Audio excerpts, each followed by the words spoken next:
Hello grade 12s, we are looking at PAT part 2 and this is where we are going to design, and this is a very important part of the PAT. So we need to do a bit of planning around what needs to be done.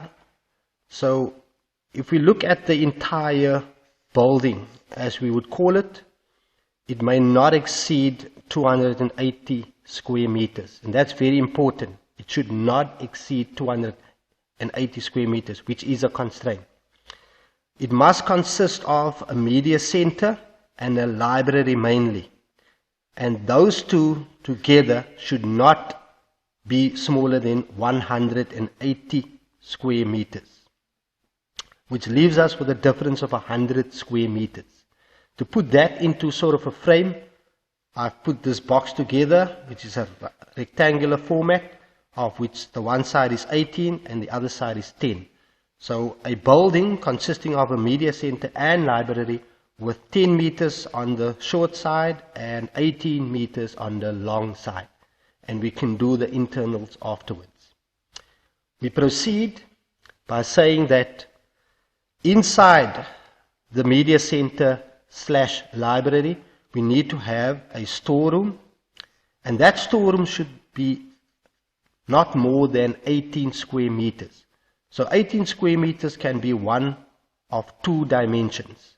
We can have a width of 3 meters by 6 meters, which gives us a lot more space, which is more a longer type of shape, or you can have a more square type of shape, which is 4.5 meters by 4 meters, which also gives you 18 meters. So either of the two can be used.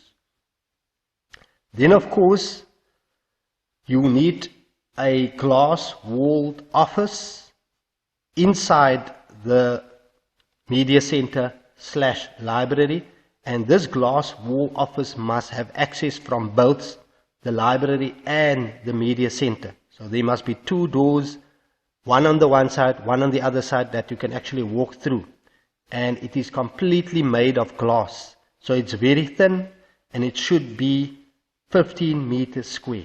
15 meters square would give us a 3 by 5 unit amounting to 15 square meters.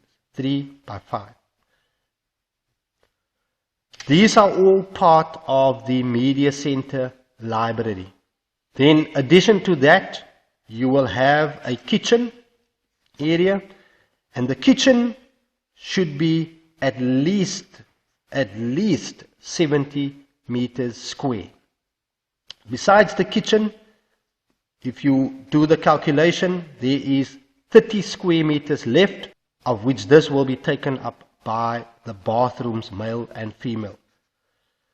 And 30 plus 70 will give us 100 meters square. So if you take the 100 meters square and you add that to the 180 meters square of the media center and library, it will give you 280 meters square, which falls within the range that we need to work. If we look at our frame for our kitchen and bathroom, to put it in a frame structure, we have a 10 by 10, which will give you 100 meters square, which is a basic square, 10 by 10. Within the 10 by 10, 100 square meters, you have a 5 by 6, which will serve as your bathroom section. If we zoom in on our bathrooms, you will have a male and a female bathroom. The entire bathroom is 5 by 6, of which we need to have half 3 by 5, which is 15 square meters, and a 15 square meters for the female. In the male bathroom, we should only have one cubicle, one urinal, and a hand wash basin.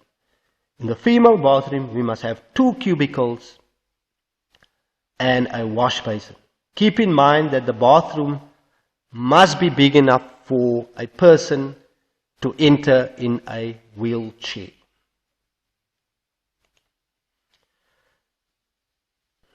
If we remove the bathroom from the kitchen section, you will find that this is perfectly 70 square meters. And the kitchen will have a pantry inside here, which needs to be located close to double doors for delivery purposes. So a pantry, as we know it, is where you normally store various kitchen items. And it's normally a demarcated area which has no door. So you will just have a walk-through with no door, but you will have an exit point of 2 doors, which is a double doors for delivery purposes. The pantry will be 18 meters square, of which we will have 4.5 by 4 meters, which makes up 18 meters square, and we will probably fit that 80 meters square into this section over here to allow for a bigger space for the kitchen movement, as well as the 2 refrigerators and the 2 stoves, which are industrial components. And the serving counter will probably be on this side here. Keep in mind there should be a 4-meter opening here as a serving counter as well, with a roll-up door. Grade 12s, let us put all these bits and pieces as a unit so that it either forms an L shape or a T shape. I'm going to give you an example of an L shape. Doesn't matter which side the L is situated, just so long if it's an L shape or a T shape. It could be an upside down T shape as well, or an L shape on its side. So we will have the 180 meters square unit for the library and media center, and we will split that in half, of which that will be the library and this the computer lab media center. We will have a storeroom in the media center section, so that that becomes an open space for the 10 computer stations which we need to have here. We will have an office which will basically borders both the computer lab as well as the library section. These will have shelving along the sides and some freestanding shelving in the middle. The storeroom will have no window at all. Attached to that, we will have our 10 by 10, which is 100 meters square, kitchen and bathroom facilities. In the kitchen area, you are going to put your pantry, which is going to be here on this side here, where you will have your exit doors here. And as I explained, you will have your kitchen internals neatly arranged along the sides, so that you have much movement in the center. We also have here our bathroom facilities, which consist of your male and female bathroom. And we will probably have a channel to enter both bathrooms from one single doorway. Learners, you are also informed that you need to have a walkway that runs on the side of your building, and the walkway will be 3 meters wide to allow for 2 traffic of wheelchair-bound people to be able to move. And that walkway we are going to place right here alongside your building, and the walkway also needs to ensure that it links up with the existing building, hence the arrow that side and the arrow this side here. Keep in mind, learners, that your roof structure will be from the end of the walkway, which will be supported by pillars at even spacings apart to be able to carry the roof. And the roof will have a hip format which looks like that, and a hip format that looks like that, of which the apex will meet at L shape, and it will slant in hip format to the sides of your building.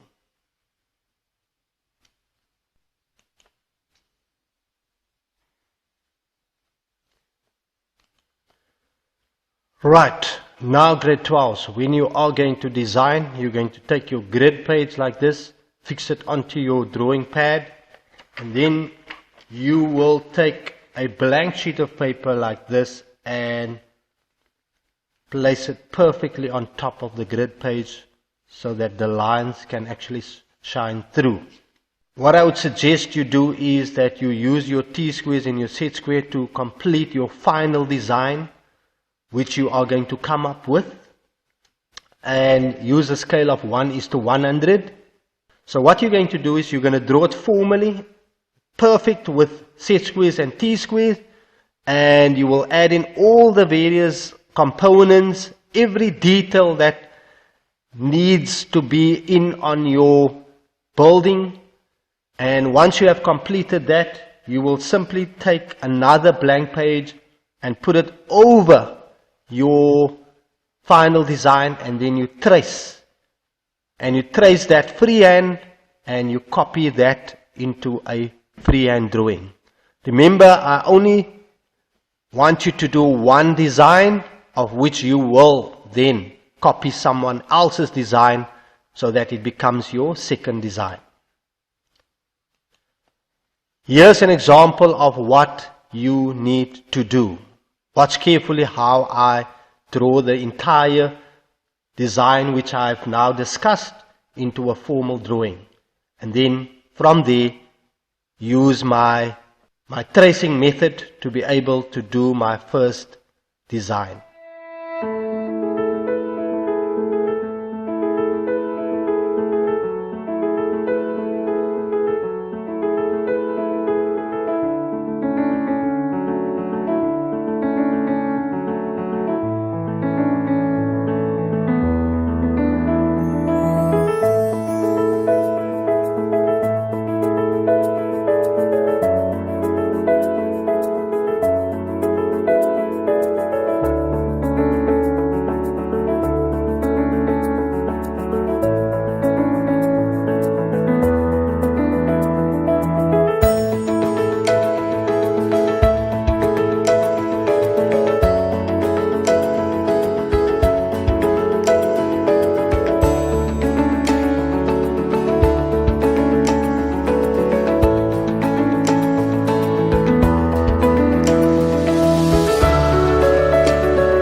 wanna party like